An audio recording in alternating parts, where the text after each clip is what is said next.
Hi everyone and welcome back to Rachel's Enchanting Cakes.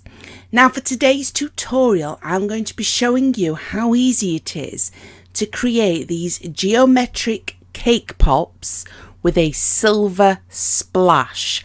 If you take a close look, now these were very difficult to get a good photo of because of the silver. It's very hard to pick up on it. Really simple to do. Very simple. These are excellent for beginner bakers, and I take you through everything you need to know in a simple step-by-step format. They're also not expensive to make.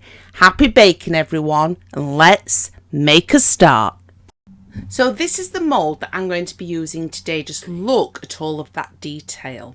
You will find different versions of this mould available on different websites. These ones are quite large and I got them from the Cake Craft Company. Now today I'm going to be using these pre-made chocolate drips. You can colour your own chocolate, however these keep it super simple, and I really love the raspberry kiss on the right hand side because it's a very deep dark fuchsia type pink that would be very difficult to recreate yourself. You're also going to need some cake pop sticks. Now we have some reusable ones here on the left hand side which are fantastic, especially when you're making them for yourself.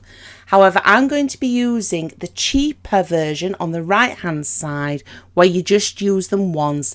Excellent if you're making them for customers. So the first thing we need to do is make up our silver splash. So for this you're going to need a luster dust. I'm using silver. The first item on there that I pointed to were dipping solution. That is a food grade ethanol, and you're also going to need a palette and a very fine brush. You simply want to start by adding quite a large amount of the luster dust directly to your palette. When this starts to set, you can always add more dipping solution, so don't worry about that. I then add some dipping solution and simply mix this together with my brush. This is going to create that beautiful silver splash. You then want to take the mould and simply place some of the silver edible paint directly onto your paintbrush and just tap it directly in there. The alcohol will evaporate and it will leave behind this beautiful, stunning silver colour. It's a very simple technique. However, if you was just to take the luster dust and place it directly in there, it would not look the same. So you do need to use a dipping solution and just simply cover all of the moulds. So taking one of the pre-tempered chocolate drips, remember you can always melt your own chocolate and colour it. This one tastes of strawberries and it smells of strawberries. It's absolutely delicious. I just go over each section of the mould randomly, nothing to be neat about, just be really random. After leaving that for a short period of time in the fridge just to set, I then use the raspberry kiss. So again, I just follow the instructions with the microwave. Now for this particular colour, I wouldn't advise trying to make this one yourself. This one is that deep, beautiful dark colour. It's definitely one of my favourites in this particular collection. And it is more difficult to get a colour like this with chocolate, just like it is with fondant. So think of it that way. So if you're using a much darker colour, I would just recommend purchasing them because otherwise you're going to end up needing way too much food colouring to achieve the same results. I then place this in the fridge for a short period of time just to allow it to all set. Now I would advise doing one of these at a time and allowing each one to set in the fridge before doing the next one.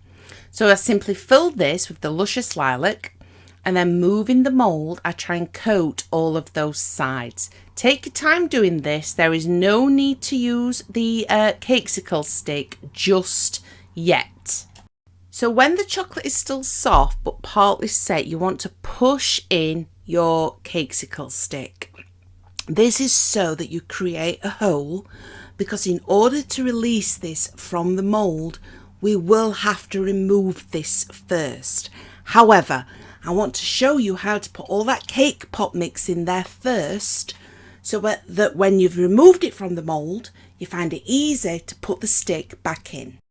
Start by taking some leftover cake and simply turn this into crumbs. So any cut-offs that you have from your cakes, I would recommend freezing them and then they can be used at a later date. I then add some leftover buttercream. This was from the Victoria sponge cake that we did the other week. Place this directly into the cake crumbs and then you just mix them together, and eventually you'll get your hands in there, and you want it so that you're able to just hold it into shape, and that is a basic cake pop mix. Now this part's really important. It's what I explained earlier. So this chocolate's completely set, and as you can see, I can still move that cake pop stick inside. We need to remove these at some point, but now I want to fill it with the cake pop mix, and you simply just want to push it down, keep it all level towards the top before we add our final layer of chocolate.